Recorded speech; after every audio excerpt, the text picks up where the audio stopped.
আজকের গন্তব্য দাসুরিয়া থেকে সুজানগর ২০ মাইল। বাড়ি থেকে বের হতেই দেখা হয়ে গেল আমাদের তৈজ চাচার সাথে। চাচা, কি অবস্থা? ভালো তো? হ্যাঁ, ঠিক আছে। দাসুরিয়া এসে দেখি সকাল ৮টায় সময় দেওয়া মানুষটার এখনো কোনো খোঁজ নেই। ভাবলাম লেটটার থাকবেই। এরপর রফিকুল গেল ডাচ বাংলা ব্যাংকে টাকা তুলতে, বলল আজ আমাদের ট্রিট দিবে। अरे भाई क्या सुनाई नहीं दे रहा भाई? हैं? सुनाई नहीं दे रहा। क्या हो गया? हेलो, क्या हो गया? তো প্রায় ২০ মিনিট অপেক্ষার পর অবশেষে বাস এসে হাজির।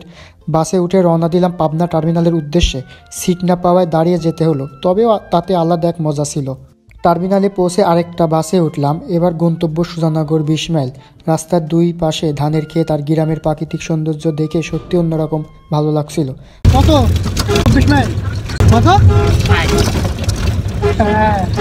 রবিকুল কত? প্রায় ৫০ মিনিট পর আমরা পৌঁছে গেলাম ২০ মাইলে।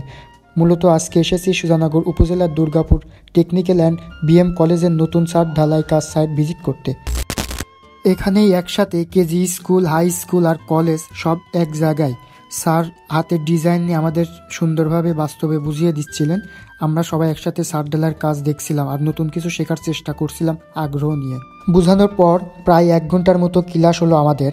স্যার মজাও করলেন আর আমার পাশের জনকে তো আজ স্যার পুরো টার্গেট করেই রেখেছিলেন। সবশেষে হাজিরার খাতায় তার নাম লিখে আজকের মতো এখানেই শেষ। এরপর বাসে উঠে রওনা দিলাম বাড়ির পথে। তো আজকের ভিডিও এখানেই শেষ। আল্লাহ হাফেজ।